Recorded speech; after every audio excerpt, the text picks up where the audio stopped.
Hello.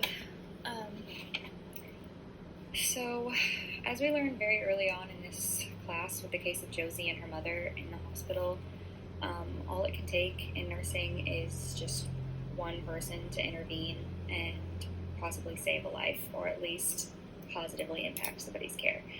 And in the same way, all it takes is one bad day or slacking on some of our commitments or responsibilities that we don't think are that important um, to have negative and detrimental consequences to somebody's life.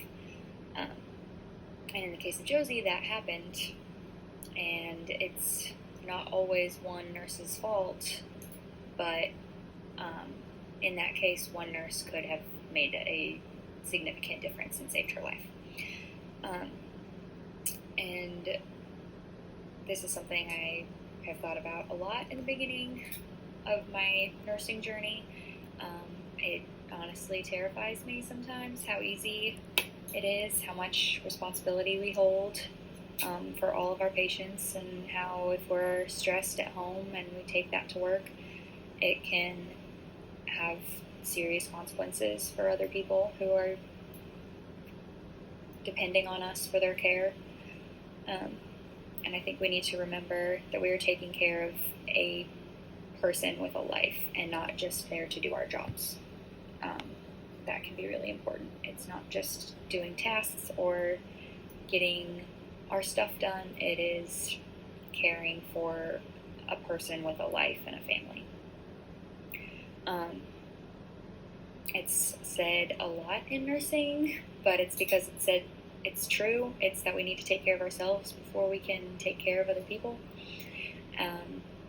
And that's so true that they even made it a code of ethics. And that is something that we should be following, all of those codes of ethics, but especially that one. I think not overworking and making sure we're ready to be at work when we're there, and we're doing everything in our power at home to reduce stress and reduce stress at work. Whatever is happening in our personal life definitely bleeds into our work life and can have either positive or negative effects on what we're doing in our jobs. So we need to make sure that we're doing positive things in our personal life so that we can do positive things at work. We owe it to ourselves and our patients to be the best versions of ourselves and take care of them in the best way that we can. And we're not doing that if we are not wanting to be at work, or stressed, or tired, or not having a good day. Everybody has bad days, but we can't be having bad days and not doing a good job. This also includes not being lazy with charting. I think we learned in one of our legal course, not the quiz, the legal quiz, that it is very important to make sure we're keeping our charts up to date.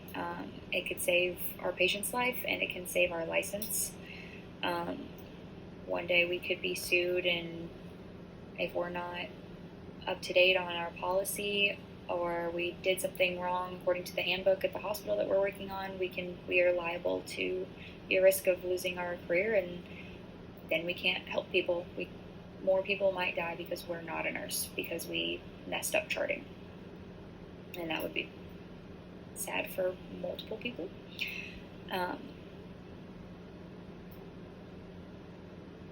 Just not taking on is more than we can handle at work. I think we learned that in our latest assignment, the last assignment. I think I did using equipment properly, just making sure we know how to ask for help if we don't know how to use equipment, if we don't feel confident taking care of an art line. Maybe speak up and don't take on a patient that you don't feel comfortable taking care of, or ask for help. Ask to sit next to the charge nurse, or ask to sit next to a more experienced nurse who can help you and is right there as a resource for you if you need help working on something. Don't take on something that you think you're not ready for, because you can have a big ego about how good of a nurse you are, but if you mess up, as we've said before and learned in this class earlier, you can cause somebody to lose their life, or their health, or their leg, or anything. There's a wide range of different, it doesn't have to be life or death, there's a wide range of health detriments in between that we could cause. We could cause pneumonia, hospital-associated diseases, infection risk. There's so many other things besides just killing somebody. We have the power to prevent multiple things that can snowball and have other health effects. And we might not think it's a big deal at the time, but that one hospital incident can cause problems when they go home, and people don't usually get better after the hospital. They usually get worse. They come back and they're repeat patients, and I think a lot of that has to do with we're slowly not taking care of them as well, and we're not killing them instantly, but we are not saving them by any means by repeating hospital visits and causing longer hospital stays and longer acquired infection, and we can decrease that so easily by just trying a little bit harder at our jobs and preventing the little things that we do that we don't think matter. The quality of care to patients that we give, I think, is directly related to how much we're taking care of ourselves, and a lot of things can go into having a bad day at work, and a lot of them are out of our control.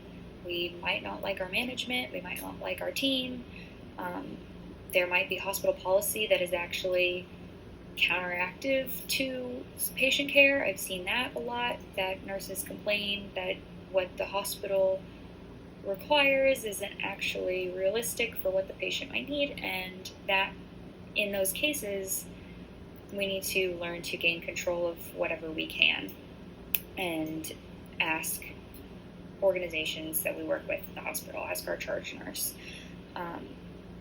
little things that we can do to organize our workspace, make sure we know where our meds are before we have to go get them, stay ahead of our tasks, don't, let things get out of control and snowball, and make sure you're monitoring your patient accurately and stay up to date on things so that you don't lose control of them and they snowball out of your hands before you can intervene in a way that is safe for the patient and for you and for your staff.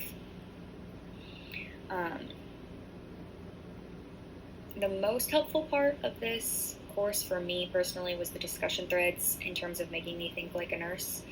I think they helped me to remember that in our practice we have a lot of resources available, and if we need help, we should be comfortable using those resources, even if it feels like we're using them too often. As GNRs and as new nurses, we're not going to know as much as we think we do. And I run into that problem a lot in school and even at work now, and I need to get better at asking for help when I need it, even if it means, or even if I think it means that I'm admitting defeat or that I'm admitting that I don't know what I'm doing. But it's because we won't know what we're doing. We will have just graduated. So I think in our nursing practice, it is best to learn our resources. We have more than just the online resources. We have charge nurses. We have other nurses on staff that are more than willing to help if we need it, and if we're willing to admit that we can make mistakes. And if we aren't comfortable using the Lippincott to look up procedures or Cerner to find how to do a dressing change that we aren't familiar with, or is anything that we haven't learned or aren't comfortable with, we can ask for help.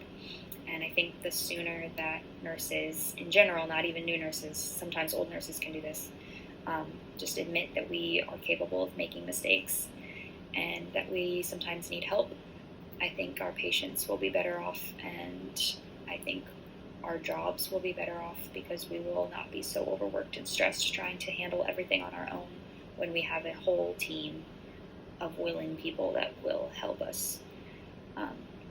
So that was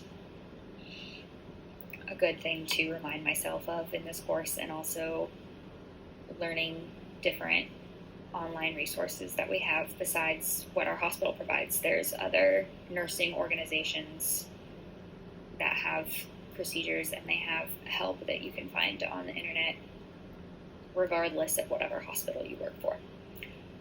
So I really enjoyed that part of the course.